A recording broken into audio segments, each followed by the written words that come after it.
به اولین ویدیوی آموزش کامل پروکرییت خوش اومدین. پروکرییت یه برنامه طراحی دیجیتاله که فقط هم روی آیپد اجرا میشه و میتونین باهاش طراحی کنین، نقاشی کنین یا حتی انیمیشن بسازین. کار کردن باهاش هم خیلی ساده و راحته. پس بیایم ببینیم چجوری میتونیم شروعش کنیم.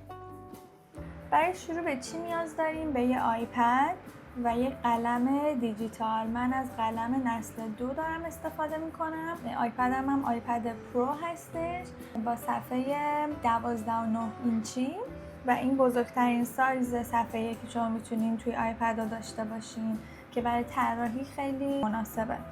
خب چطوری پروکرییت رو دانلود کنیم؟ توی اپ استور شما پروکرییت رو مینویسید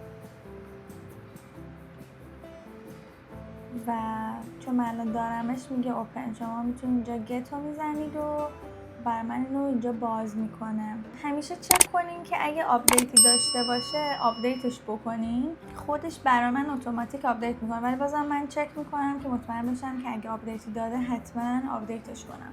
در مورد قلم‌ها بهتون بگم که اگر که بخواید میتونین از قلم دیگه استفاده بکنین، ولی اینو بدونین که خیلی از امکاناتی که اپل پنسل بهتون میده رو بقیه قلم‌ها ندارن. یه سری تنظیمات هستش که پروکرییت با اپل پنسل مچه و فقط اون تنظیمات رو شما میتونین توی اپل پنسل داشته باشین. خب توی تنظیمات برید مطمئن بشین که توی بلوتوث اپل پنسلتون کانکت هستش.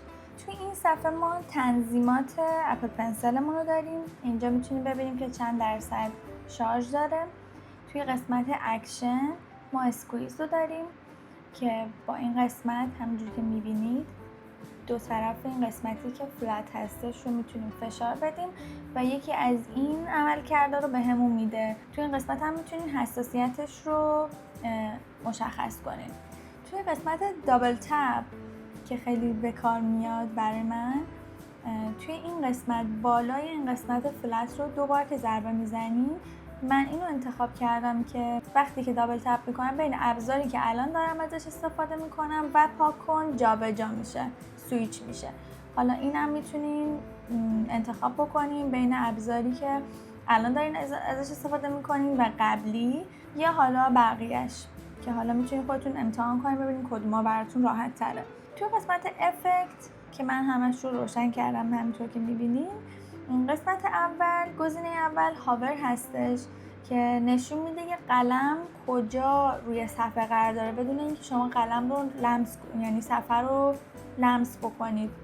تول پرویو هم پیشنمایش ابزاراست. وقتی که قلم رو روی اون ابزار نگه میدارین بهتون پیشنمایش میده از اون و این شادو هم یک سایه‌ای زیر نوک قلم میندازه که بدون اینکه بازم شما صفحه رو لمس بکنین میتونین ببینین که قلم کجا قرار داره. هپتیکس هم اینه که وقتی که حالا دابل تپ میکنین یا اسکویز میکنین یه لرزش کوچیکی بهتون میده، یعنی میفهمین که واقعا این کارو کردید. این قسمت میگه که فقط با اپل پنسل بتونم بکشم، یعنی با دستتون شما نمیتونین خطی رو بکشین. این گزینه اسکریبل هم واسه اینه که شما وقتی به صورت دست‌نویس مثلا یه متنی رو می‌نویسین و پروکرییت خودش به صورت اتوماتیک اون رو به متن تایپی تبدیل میکنه.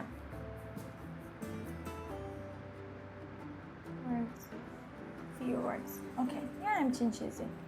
این قسمت هم پنسل جستچره. توی قسمت باتم لفت کورنر من کویک نوت رو فقط دیگه بین این دوتا بود دیگه مجبور بودم کویک نوت رو انتخاب کنم که از این قسمت اگر من بکشم از قسمت گوشه سمت راست به سمت صفحه میکشم بر من کویک نوت باز میکنه. اگر از سمت گوشه سمت راست بکشم اسکرین شات میگیره که نمیخوام الان. خب این بود تنظیمات اپل پنسلمون. الان همه چی آماده است، میخوایم بریم توی پروکرییتمون. خب این صفحه گالری ماه. خب وقتی که صفحه رو باز میکنین احتمالاً که این کارا رو میبینین که من اینا رو همه رو گذاشتم توی پوشه دیگه و حالا بعدها اگرم هنوزم الانم دارین کار میکنین احتمالاً پر شده از بقیه کارتون. توی این صفحه ما چی کارا میتونیم بکنیم؟ مثلا من میخوام این کار رو چک کنم ولی نمیخوام کامل بازش بکنم. چی کار میکنم؟ پینچش میکنم بزرگش میکنم. اینجا میتونم بزنم بعدی. حالا اگه بخوام همین رو باز کنم، این انتخاب میکنم، 2 تا ضربه میزنم و این باز میشه. اگه بزنم روی گالری اینجا برمیگرده دوباره توی گالری. همونطور که میبینید من کارامو دسته‌بندی و مرتبشون کردم. حالا اینا رو چجوری میتونیم انجام بدیم؟ اصطلاحاً استک بکنیمشون. من این کار رو نگه میدارم و میکشمش. میتونم ببرم روی این کار بذارم و میبینیم که با هم دیگه یه دونه استک رو درست کردن. میتونم اسم استکم رو عوض بکنم. روش دیگه ای که میتونین استک کنین اینه که سلکت رو بزنین، انتخاب بکنین و استک رو بزنین. توی نوار بالا ما میتونیم یه بوم یا یه کنوس جدید درست کنیم با زدن روی این علامت به علاوه. اینجا میبینیم که یه سری بهمون کنوس های پیش‌فرض میده و یه سری هم هستش که خودمون ساختیم. اینا رو خودم ساختم. مثلا من یه کنوس دارم اینجا ولی میخوام اینو ادیت کنم. میکشم به سمت چپ، ادیتو میزنم. من اینجا اسمش عوض کرده بودم، میزنم 4K و همینطور میتونم اینجا عرض و طولش رو عوض کنم. میتونم DPIش رو عوض کنم، مود رنگیش رو عوض کنم. حالا ما میخوایم یه کنوس جدید درست بکنیم، نمیخوایم چیزی رو اینجا ادیت بکنیم. روی این گزینه میزنیم و یه صفحه جدید برامون باز میکنه. توی این صفحه ما میتونیم مشخص کنیم که طول و عرض کنوسمون چقدر باشه، DPIش چقدر باشه و خب بر اساس DPI که ما بهش میدیم به ما لایه هایی که میتونیم داشته باشیم و میده. عرض و طول ما میتونیم به پیکسل داشته باشیم، به اینچ، به سانتیمتر و میلیمتر. حالا من به اینچ میزنم 5 و 5. DPI بهتره که 300 بگیریم، ولی اگر میخواین کارتون رو چاپ بکنیم، اگر میخواین کارتون رو فقط به صورت دیجیتال نمایش بدین، میتونه بین 72 تا 144 باشه و خیلی هم اوکیه، به خاطر اینکه کلا صفحه‌های دیجیتال، مانیتورها و اینا خیلی نیازی به رزولوشن بالاتری ندارن. شما هر چقدر DPIتون بالاتر باشه کارتون هم سنگین تره. یعنی من اگه الان با این طول و عرض 300 DPI ازش میخوام، به من 462 تا لایر میده. ولی حالا ببینین من اگه اینو 100 تاش بکنم به من 1000 تا لایر میده. معمولا کارای من چاپیه، پس من برام مهمه که DPIش بالا باشه. حالا DPI یعنی چی؟ DPI مخفف dots per inch، تعداد نقطه ها در 1 اینچ هستش. هر چقدر DPI بالاتر باشه تصویر واضح تره، کیفیت بیشتری داره توی چاپ.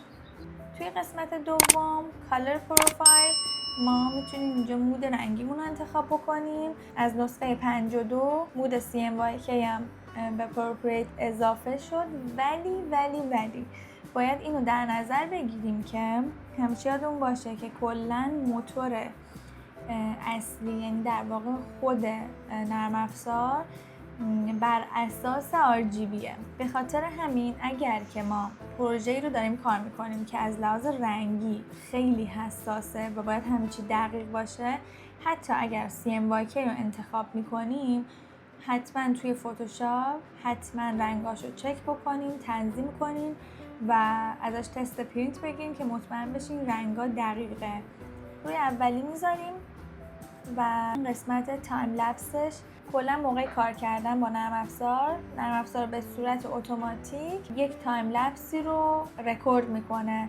توی این قسمت شما میتونین انتخاب بکنین که این تایم لپس کیفیتش چجوری باشه. میخواین 1080 باشه، 2K باشه، 4K باشه، یا کوالیتیش چجوری باشه، میخواین که ازش چه استفاده‌ای بکنین. توی قسمت بک‌گراند کالر میتونید انتخاب بکنید که به صورت پیش‌فرض رنگ بک‌گراندتون، پس زمینتون چه رنگی باشه. بک‌گراند هیدن هم اینه که شما بک‌گراند رو حذف میکنین. اگر بخواید کاری رو انجام بدین که ترانسپرنت باشه، به صورت PNG سیوش بکنین که هیچ بک‌گراندی نداشته باشه، فقط طرحتون کلا فقط میخواین باشه بدون بک‌گراند، میتونید اینو انتخاب بکنید. خب الان من با این تنظیمات اوکی ام و اسمش هم میذارم فرست رفت و کریت رو میزنم و ما توی این صفحه الان اولین بوممون رو ساختیم. خب تا اینجا بوم جدیدمون هم ساختیم و آماده ایم برای شروع طراحی. توی ویدیو بعدی میریم سراغ لایه ها و یه سری ابزارهای مهم پروکرییت.